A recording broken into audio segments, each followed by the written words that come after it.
So, Mr. Poghosyan, let me start with the first question. After what happened in late September in Nagorno-Karabakh, how did Armenia perceive? It was probably a confusion.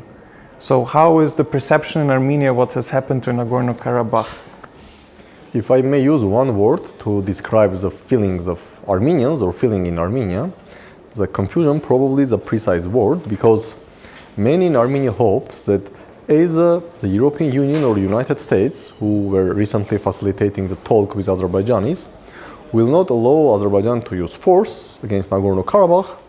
And we heard a lot of public statements by high-level officials, both from the European Union and the United States, that very strong messages have been sent to Azerbaijani leadership that use of force against Nagorno-Karabakh would be unacceptable for both the EU and the United States, and it would bring some dire consequences for Azerbaijan. So there was a hope that the EU and the United States will prevent this, and also there was a hope that even if the United States and the EU would fail to prevent Azerbaijani attack, still we had Russian peacekeepers in Nagorno-Karabakh, and probably Azerbaijan would not dare to attack the Nagorno-Karabakh, and Azerbaijan would not dare to make an action which could result in killings and deaths of Russian peacekeepers. But the reality proves that these hopes were wrong, and they were not based on realistic assessment, because Azerbaijan used the force. All Armenians were forced to leave Nagorno-Karabakh. It was forced deportation, and we see that Russian peacekeepers did nothing except probably to help Armenians to be evacuated from Nagorno-Karabakh. As a result of Azerbaijani attack, 6 Russian peacekeepers were killed, including deputy head of the peacekeeping mission. But again, Azerbaijan faced no consequences, neither from Russia, nor from the United States, or from the European Union. We heard a lot of statements, concerns, and even some condemnations, but no real actions. Mm-hmm.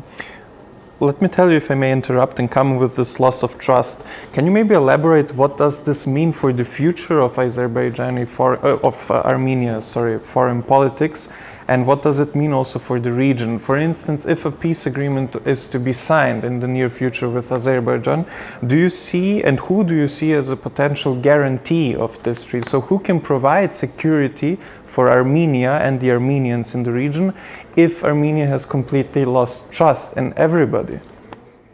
It's a challenging question to answer. First of all, one thing for Armenia is very clear, that peace agreement with Azerbaijan should have some guarantors, because there is absolutely zero guarantee that Azerbaijan will not violate the peace agreement, as Azerbaijan violated the November 10, 2020 trilateral statement. That is why Armenia insists that it's a peace agreement, there should be dispute solving mechanism, and also there should be a clear institute of guarantors. So if any side, and in this case Azerbaijan, violates the peace agreement, then Armenia is able to knock the doors. It could be in Brussels, in Washington, and tell, okay, Azerbaijan violates peace agreement, you should do something. Regarding who can be the guarantors, frankly speaking, yes, there is a lack of trust, and Armenia is disappointed both on Russia and the West, the EU and the United States. But as of now, the disappointment is much bigger on Russia, because Russia has been already a guarantor.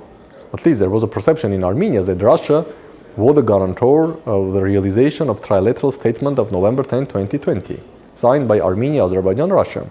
But we thought that Azerbaijan violated all articles of this agreement and finally used force to kick out all Armenians from Nagorno-Karabakh, while Russia did nothing.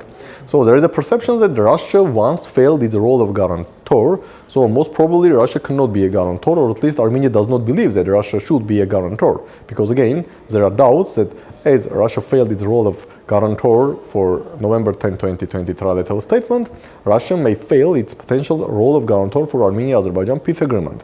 That is why Armenia believes that either individual countries or some international organization may play the role of guarantor. And again, despite the fact that Armenia is disappointed that Azerbaijan simply ignored all calls from the EU and the United States not to use force against Nagorno-Karabakh, but still Armenia believes that the European Union, United States, or some sort of international organizations can play the role of guarantor. But again, the key position is that we need guarantors. Otherwise, there is no sense to sign a peace agreement, because Azerbaijan may violate this agreement a few hours or few days after signature. Last but not least, or maybe the second to the last question, let me ask you about the EU.